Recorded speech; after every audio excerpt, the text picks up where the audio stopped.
आज पहली बार जनाब मैं राजपाल साहब की बात पे अग्री करता हूँ। फुटपाथ पर सोएंगे तो मरने का रिस्क तो है। बिल्कुल सही है जनाब। लेकिन जनाब मैं राजपाल साहब से एक बात पूछना चाहता हूँ। इनफैक्ट इस कोर्टरूम में जितने भी लोग हैं उन सभी से ये पूछना चाहूंगा, जनाब आपसे पूछना चाहूंगा कि ये लोग जो फुटपाथ पर सोते हैं कौन है ये? कहाँ से आते हैं?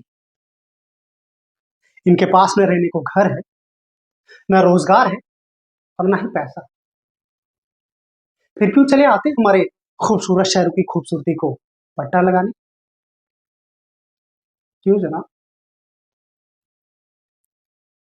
लेकिन जनाब इन भूखे नंगे और बेकारों के पास भी एक चीज का हक है और वो है जस्टिस।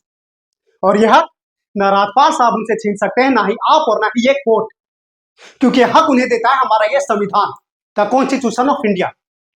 और जब कभी इनके इंसाफ की बात आती है ना जनाब, तो कानून के सारे दरवाजे बंद हो जाते हैं, इन्हें कोर्ट के चक्कर लगवाए जाते हैं, डेट दिया जाता है, भरोसा दिया जाता है, वादे किए जाते हैं, लेकिन इंसाफ नहीं जनाब, इन्हें इंसाफ नहीं दिया जाता है।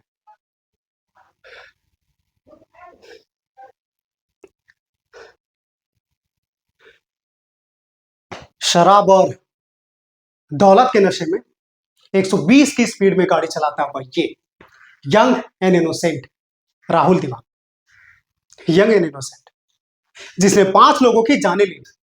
और राजपाल साहब कह रहे हैं इज इट अ जोक? नहीं जनाब, जोक क्या है मैं आपको बताता हूं। पिछले 8 महीनों में राजपाल साहब ने लैंड क्रूजर को ट्रक बना दिया है। 6 महीना और ये केस चलेगा, वो ये साबित कर देंगे कि वो ट्रक नहीं बल्कि एक ट्रेन थी।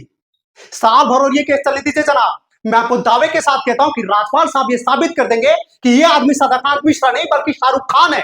और लैक ऑफ एविडेंस के बिना पे आपको ये बात माननी पड़ेगी जनाब। दैट इज द जोक, ये जोक है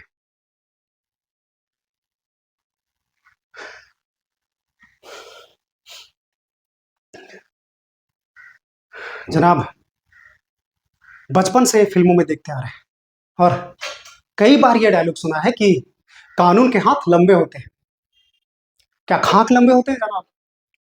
अगर लंबे होते हैं तो ये रहा राहुल दीवान आपके सामने, उठाइए और डाल दीजिए जेल में और दिखा दीजिए हमें कि कानून के हाथ लंबे होते हैं।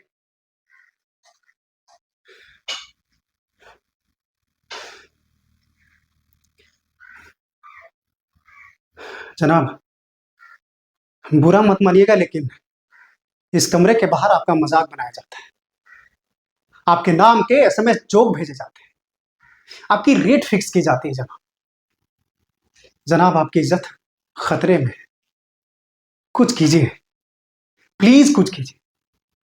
और जनाब इन इन पे एहसान मत कीजिए जनाब, बस इन्हें इनका हक दे दीजिए, इन्हें इंसाफ दे दीजिए जनाब, बस। मुझे कुछ और नहीं कहना। Thank you ji.